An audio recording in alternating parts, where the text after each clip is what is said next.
Kesubos Daf begins with the Mishnah and contains a total of 4 Mishnayos, the last 4 Mishnayos in the Masechta. The first 2 Mishnayos are 2 additional halachas which were said by Admon that the Chachamim disagreed on, and the Gemara will discuss the 4 cases, the 4 Mishnayos, and comment on each of them. So let's begin with the first Mishnah, which is a case of Reuven says to Shimon, "You owe me $100. I lent you $100. You owe it to me." And Shimon replies, "I have here a star that you sold me your field for $100. Now, the sale took place after your claim that there was a loan, as is evidenced by the date on the documents. So, obviously, I don't owe you anything, because had I really owed you $100 when I bought the field from you, you would have just taken the money as payment for the loan and not given me the field and not written the star. So, clearly, the fact that you sold me a field after this supposed loan was created clearly shows that you're lying and I don't actually owe you anything." So is that a good claim or not? So Admon says that's a good claim. He has a point, and therefore there's a problem here, and he can't collect with that star. The Chachamim say no, there's a very valid reason that Reuven may have agreed to sell the land even to Shimon, who owes him $100. And that's because he wants Shimon to have land so that he could take the land from him as a mashkon, as a collateral. Shimon may have not had any other property, or Shimon may have had only metaltla in which he's hiding from Reuven. And Reuven wanted something that he could take away, so he figured, okay, I'll sell him a piece of land. I'll get payment for the land. I don't lose anything on the sale. And then I take the land, which now belongs to him, as a mashkon, so I get my payment and I get my land. Now, that's the machlokes between Admon and the Rabbanon. The Gemara now begins. The Gemara says that Admon has a very good claim. If indeed Shimon owed $100 to Reuven, why does Reuven bother trying to sell him land as a mashkon? Let him just take the $100 that he gives him as payment for the land. Let him take that as payment for the loan and not give him the land at all. So Gemara says we're not talking about a situation in which he could have done that. He didn't have that option. Had it been a place where the custom is to first take money and then write the shtar, of course, he would first have taken the money and then he would have denied writing the shtar because he would have said, I took that as payment for the loan and not for the land. We're talking about a situation where he couldn't do that because in here, they write the shtar first and then they pay the money. So you have to write the shtar in order to get him to give the money. And therefore, there is no possibility, there is no such claim. Now, the argument between Admon and the Chachamim is now as follows. He most certainly... It makes sense that he wanted to sell him the land as a mashkon. However, Admon says he should have made a statement to someone else that he's only doing this in order to give him a mashkon, but really he owes him money, that really Shimon owes him money, and this should not be construed as denial of that claim. And the Chachamim say that's not valid. There is no reason that he would have had to make that modah because he didn't want to make that modah because he wanted the sale to go through. And had he said that, then word would have gotten back to the buyer and the sale would not have gone through and he would have not have been able to sell him the land that he should take from him then as a mashkon. We now begin the next Mishnah, which is another case of machlokes Admon and the Chachamim. The Mishnah will describe the case and the opinions. The Gemara will bring in a related machlokes and show how our Mishnah affects that machlokes, whether you can use that Mishnah to prove one side of the machlokes, and how that the two opinions in the Mishnah can be better understood in light of this machlokes. So first, let's see the case. The Mishnah says the case is as follows. Again, Reuven comes to Shimon and says, "You owe me $100. I have here a star that I lent you $100." And Shimon says, "Well, I have a star that I lent you $100." So we each lent each other $100. And therefore, his claim is, it can't be that I owe you $100 because why would you have borrowed $100 from me? You could have just taken the $100 and held on to it as payment for your chov. So the fact that you borrowed $100 from me shows that I didn't owe you $100. Otherwise, there would not be any reason for you to borrow it. You would have just collected. So that is the claim. So is that a valid claim or not? So Admon says that is a valid claim, and therefore he can prove, Shimon's proving he doesn't owe Reuven the $100 that he claims he owes him. The Chachamim say, no, each one has a valid star, and each one can claim their own star. All right, now the Gemara is going to begin, and the Gemara will go to a related machlokes. The Gemara's machlokes is you have two people that each have a star that they owe each other $100. Now, we're not getting involved in the machlokes whether it's proof that one of them is invalid. The Gemara assumes both of them are valid. The Gemara's question is, should they each collect $100 from each other, or should we just say everybody stay with what you have since it all equals out in the end anyway? So Rav Nachman says each one collects. Each one have to actually pay each other $100. So Shesha says, what's the point in turning the saddle around if the saddlebags on both sides are the same weight? Meaning, why move it if it's going to end up being the same in the end anyway? Everybody stay with what you have. The two obligations cancel out and everything's fine. So the Gemara wants to understand, first of all, what is pshat in this machlokes? What are they arguing about? They can't just be arguing about, like, what is the point in moving things if everything will stay the same? So the Gemara says they're not actually going to pay each other with money. They can pay each other with land. A Baal Chov always collects land. And the halacha is that a Baal Chov collects Beinonus land if it's available. What does that mean? Land is rated in 3 levels. The lowest level being Ziburis, the middle level being Beinonus, and the high level being called Idius. They all have the same value, but they are different qualities of land. Obviously, the lower quality land requires more land to equal the same value. However, the higher quality land is always more desirable. It's always easier to get a living and to get cooperation out of that type of land. Now, a Baal Chov, somebody who's owed money just for a loan or something similar, always collects from the Beinonus. However, if there isn't Beinonus, he takes from Ziburis. He takes from the lower level. He doesn't take from the higher level. So what's the machlokes of here? So the Gemara wants to say that the actual machlokes here is based on the following thing. When we evaluate Idis, Beinonus, and Ziburis, is that a objective evaluation? We go by the standards of land quality based on what all people in the world have. There's an across the board standard, and everybody has Idis, Beinonus, and Ziburis. Is it across the board a standard? It doesn't matter relative to what other lands you have? Or is it a subjective thing? We take a person's lands, and if he has 3 types of land, we divide it into 3 categories. We call one Idis, one Beinonus, one Ziburis. So if a person has, let's say, just what would objectively be considered Ziburis and Beinonus, for him, it's considered to be Ziburis and Idis, because it's his lower level and his higher level, and there is no middle level for him. So that's what the machlokes is. So how does it play out? And how does that create this machlokes as to whether or not they should pay each other or they should just leave things the way they are? So it creates machlokes because if you hold that you use the evaluations of the world, you use an objective evaluation, everyone's going to end up with the same thing that they started with anyway, so there's no point in doing anything. If, however, you hold that it's a subjective evaluation, then there will be a difference if you switch lands than if they stay the same, and that's why they should switch lands. How is there going to be a difference? So now the Gemara has 2 attempts to work this out. So first of all, let's see what happens if in the Gemara's first attempt. Let's say one of them has only Ziburis and the other one has only Beinonus. So then the one who has Ziburis is going to come to the other one and say, okay, you owe me $100, I want to collect from you, you have Beinonus, I'm going to take your Beinonus land. Now he has Beinonus and Ziburis. Now the other one comes to him, he wants to take, but he can't take Beinonus land because since we're holding you make a subjective evaluation, therefore it's now we view the Beinonus and Ziburis as Idis and Ziburis, and he can't take the Idis. Therefore he has to take the Ziburis. So therefore the first one is going to end up, the first one who collected got Beinonus, and he gave back Ziburis. So he's going to end up with higher quality land than he started with. He collected Beinonus, so the other one only collected Ziburis. And therefore he profits. So there is a very important reason to make them actually pay each other because the quality of the value is going to change.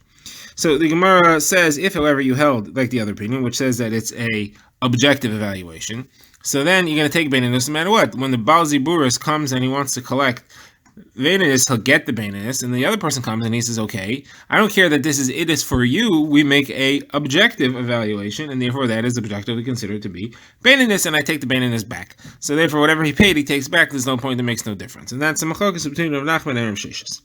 So this is where the problem with this pshat is who says that the Baal Ziburis comes and collects first. If the Baal Ziburis comes and collects first, then your calculation makes sense.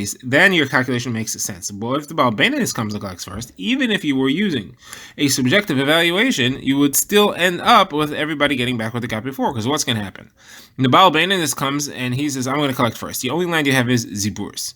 So I'm going to take that Ziburis. Now I have Beinonus and Ziburis. You don't have a right to take my Beinonus because that is subjectively my Idis. So therefore you're going to take my Ziburis, so you'll take right back what I took from you in the first place. Everything stays the same. So what would be the reason?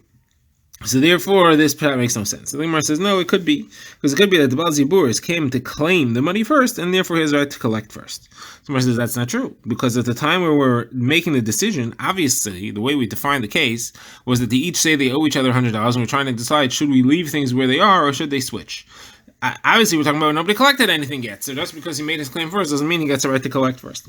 So the Gemara therefore goes to its second option. And the Gemara says, no, what actually happened was that one person has Ziburis and the other person has Idis and Beinonus.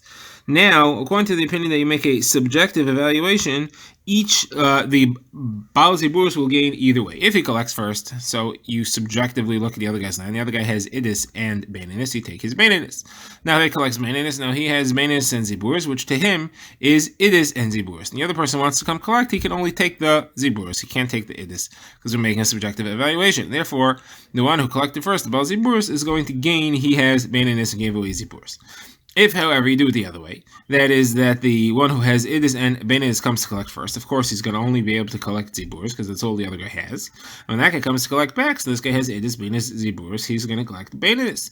And therefore he's again going to profit and get his Baininus. And therefore you do have to switch. Now, if, however, you hold that you make an objective evaluation, and you don't go by what it has, now it's going to be different. And that's because the Beis Din is going to look at these two people that are collecting together, and we're going to decide who is going to collect in order that it should be even and things should work out evenly. Therefore, we're going to say, since we make an objective evaluation, we can do that. They can each swap Ziburus, and we're not going to let one profit off the other. Therefore, the halacha has to be that there isn't anything to be gained by switching, so everything stays the same, and they are going to have no point in switching. So we say that the loans cancel out and everything is fine. The Gemara now returns to our Mishnah to see how it impacts this machlokas. And in the Mishnah, we had a machlokas between Admon and the Chachamim, whether the fact that the second star goes against the first star proves that the first one is forged. But everybody agrees that if you are not assuming that either star is forged, you collect both of them. It says the Chachamim say each one collects. They do not say just leave it where it is. That's a kasha on Rav Sheshes, who says you just leave it where it is and they cancel each other out. Somewhere says that Rav Nachman will explain on behalf of Rav Sheshes. The case over here is where one of the shtaris was a 10-year loan and the other one was a 5-year loan. So there's no point. You can't just say cancel each other out because one becomes due much before the second one becomes due, and therefore each one wants to collect when his loan becomes due. Remember, it says, hold on a second. If one becomes due much before the second one becomes due, then the machlokas between Admon and the Chachamim doesn't really make sense. Because which one is the one that is 10 years? If it's the first one, meaning the one who claims first, Reuven's loan, is a 10-year loan, and then Shimon says, well, I have a loan against you, that's a 5-year loan, and then he no longer has a claim against Reuven, because Reuven said, yeah, the reason why I borrowed money from you instead of just reclaiming my chov is because it wasn't due for another 5 years. You had a 5-year. I made a 5-year loan from you, but you didn't owe me back the money I lent you until 10 years from the time it was made. So how's that a kasha and how's that a proof that his loan must be invalid? So says the Gemara, it must be that the first loan, Reuven's loan, was a 5-year loan, and therefore that came due, and Shimon's loan comes with a 10-year loan. So Gemara says, hold on a second. The time that this conversation happens, where Reuven says, you owe me the money, and Shimon says, I can't owe you anything, it can't be that I owe you anything because I have a loan against you, was the 5-year loan due yet or not? At the time that the second loan was written, was the first loan, the 5-year loan, was that up or was it not up? If it's not up, then there's no kasha why he borrowed money from him. He borrowed money because his loan wasn't due yet. And if it is already up, so what would be the reason of the Chachamim? Why would they say that this is not a good taina? He has a good taina. Why would he go and borrow the money? He's owed money. So Gemara says the case must be that it's on the actual day that the loan becomes due, which he can't collect until tomorrow, when the actual day that is due is over. And the machlokes is, would a person borrow money when he could just collect his money that he's owed tomorrow? Does he need it right now, and therefore he can't wait till tomorrow, and he's willing to go play games with his star in order to get the money? Or is it more logical to just wait until the next day? The Gemara now gives the second answer why we can't just say that the loans cancel out in this case.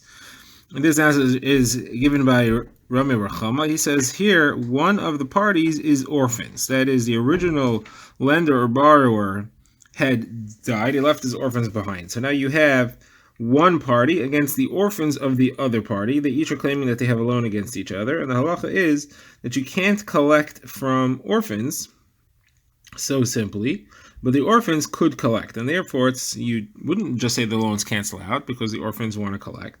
Well, the other guy who wants to collect from the orphans does not have a right to collect. So the Gemara asks, but it doesn't say one collects and one doesn't collect. It says each one collects. So the Gemara just says it means one can collect and one should be able to collect. The Gemara says this is still no good, and there's two problems with this. First of all, it doesn't say one should collect. It says they both collect. And the second problem is that what you should do is have the orphans collect first. And the halacha is once the orphans collect, they collect land. Once the orphans have land, you could collect land from orphans. You can't collect metalton from orphans, but you could collect land from orphans. So then the first guy should be able to collect his land back. And since you could just do that, then you're in a situation where nobody needs to collect because you're just going to swap back and forth. Since we could do that, we shouldn't have anybody do anything, and Rosh Hashanah should say, what's the point in anyone doing anything? The loans should just cancel out. So there's an answer to this. And there's a reason here why they would have to switch, even according to Rav Sheshes. And that's because even if they're going to collect land from the Yisomim, they're only going to collect Ziburis. Land that's taken from Yisomim, even for Bachov, is only Ziburis. So the case, therefore, could be that the Yisomim have Ziburis, and the one who is alive has Idis and Beinonis. And therefore, even according to you, they want to say that you should have the Yisomim collect first, and then the other person take their land away, so the Yisomim would collect Beinonis, and then the Yisomim would now have Beinonis and Ziburis, and the only land that the other guy could collect is Ziburis, because from Yisomim you can only collect Ziburis. And therefore there is a point in swapping in this case, but generally you would not have a point in swapping, because you would not make a difference in what anybody collects. Here it makes a difference if you hold that you do a subjective or an objective evaluation, because anyway, from Yisomim you only collect Ziburis. So the Gemara answers that that's only true where he didn't grab land away, but you could grab land away, you could. And here, so he's already considered like he's holding the land, because we want to just say cancel the loans, and in that situation you could take the Beinonis, and therefore it shouldn't make a difference. We now begin the next Mishnah, which combined with the Mishnah that follows, discusses what happens when a husband and wife, or perhaps some other members of the family, cannot agree on where to live. Who can force whom to move to where? So we'll combine the two Mishnayos together along with the Gemara's comments and divide it up as follows. First of all, moving from Chutz La'aretz to Eretz Yisrael, or moving from the rest of Eretz Yisrael to Yerushalayim. Either the husband or the wife have the right to force their spouse to move, and if they refuse to move, so the husband can force his wife to move, or else divorce her without a ksuba. The wife can force her husband to move, or else he has to divorce her with a ksuba. Now, moving the other way, from Eretz Yisrael to Chutz La'aretz, or from Yerushalayim to the rest of Eretz Yisrael, the wife can force her husband not to go. Either one can force the other one not to go, and again, whoever's the one who wants to go can depart, losing the ksuba either way. Now, what about within Eretz Yisrael to the different regions? So the different regions of Eretz Yisrael are Yehuda, Ever Yarden, and Galil. That's the Galilee, the area of Judah that's around Yerushalayim, and the other side of the Jordan River. So these three regions, you cannot force to move from one to the other. They're too different, and therefore it's not part of the agreement. And a husband cannot force his wife, or anyone cannot force anyone. However, within one of these three regions, so you have cities and you have suburbs. A city is what's called a krach, which is a large place that has markets and everything that one could need. An Ir is a suburb. There you don't have markets and you don't have everything that needs to be provided. Sometimes you have to travel to the krach to be able to get those things. So to an equal level, from a city to a city or from a krach to a krach, as long as they're equal level, they are allowed to force each other. If the husband wants to move, he can force his wife to move, as well as vice versa. Now, if, however, it is from a good region to a bad region, he cannot force her.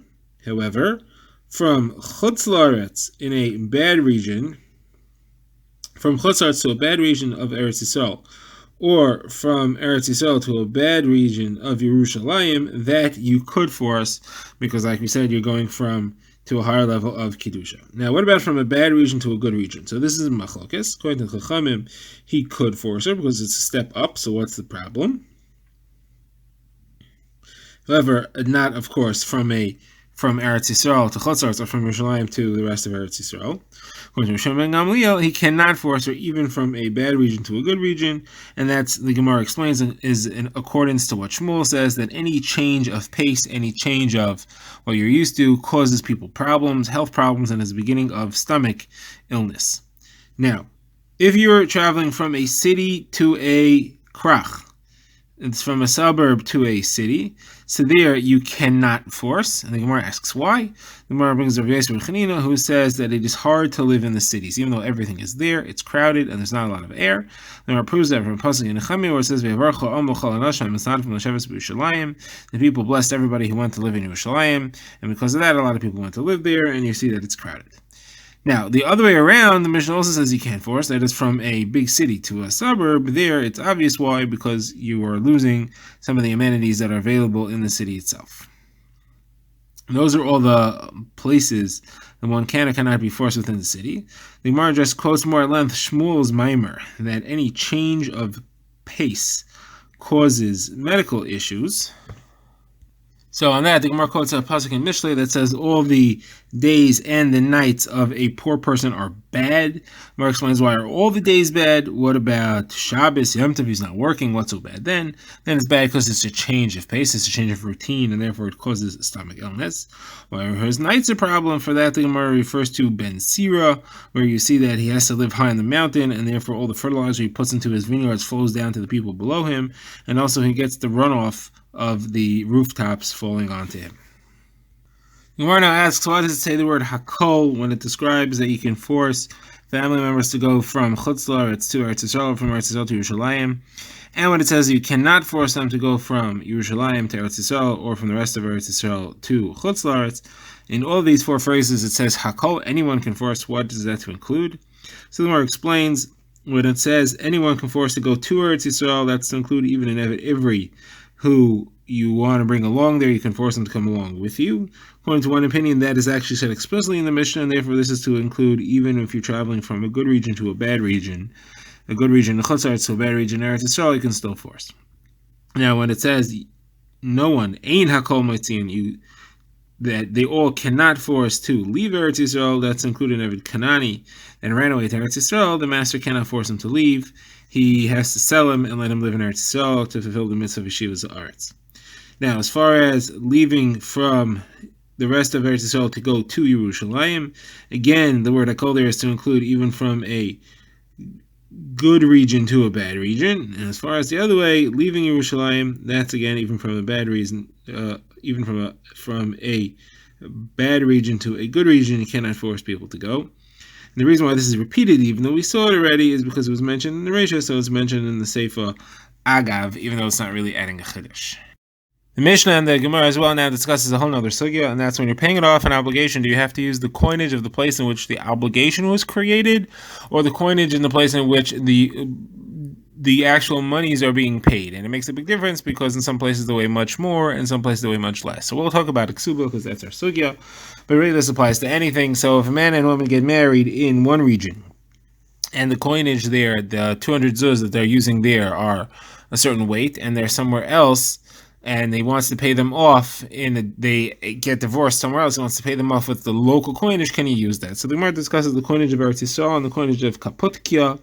This is not an Eretz Yisrael issue, this is a financial issue. Kaputkia had larger coins that cost more, Eretz Yisrael had cheaper coins that cost less. So the Mishnah is clear that if you are in the same region in which the marriage was, the divorce was, Eretz Yisrael, use coinage of Eretz Yisrael. Kapotka and Kapotka use coinage of Kapotka. The question is, what if you went from one to the other? The marriage was in one place and the divorce was in another place. So the opinion of the Tanna Kamma is that you use Eretz Yisrael coinage both ways. The Gemara explains because that's the lighter coinage, and because this Tana holds Kesubos D'Rabbanan, you go with the smaller amount of money either way, whether the region in which the marriage was made and the obligation was created, or the region in which the divorce was done and the obligation actually becomes due.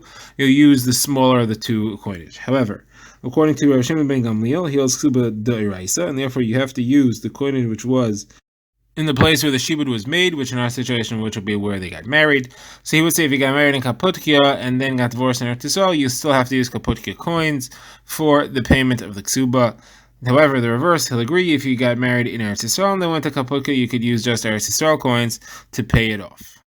The Gemara now brings a brayso discussing specifically other forms of loans. So the Gemara says that the type of money you would use would be the place that's written in the shtar. So if it says that it happened in Bavel, you would use Bavel money. If it says it happened in Eretz Yisrael, you would use Eretz Yisrael money. On that, the Brisa says, what happens if it doesn't say the name of the place? So then it'll go based on where you are. If you're in Eretz, you use Eretz Yisrael money. If you're in Bavel, you use Bavel money. On that, the Gemara has a comment from Mashashia that that's not true as far as Ksuba, and that is to show that it's different than Rosh Hashanah Gamliel. Rosh Hashanah Gamliel said Kesubos Daf, and therefore you would have to use the same rules. We're going to go leniently in Ksuba because it's only Derabanan, and we'll go in the more lenient place, not the place where you're collecting it. Not the place where the shibud was made, that is. Now, what happens if you don't have a specific place because it doesn't say to use any type of money? It just says to use kesef, to use money, that the loan was made on money, but it doesn't say what size coin. So over there, the halacha is the loiva, the one who's paying it off, could use any type of money he wants, any type of coin. Even in Isser, the smallest coin, it didn't say what coin, it just said 100 coinage, so you could use that. So now the Gemara explains you can't pay with lumps of silver that aren't coins at all, because we're talking about where it said coins. If it would have just said money without specifying coins, you could have used just silver. The Hebrew and Aramaic word for money is actually silver. Now, you can't use prutas, though, which is the tiniest coin, which is only worth like a cent, a pruta each. Can't use those because people don't make prutas out of silver, and here it said kaspa, it said silver in the star, so it couldn't be pritim, couldn't be those prutas itself.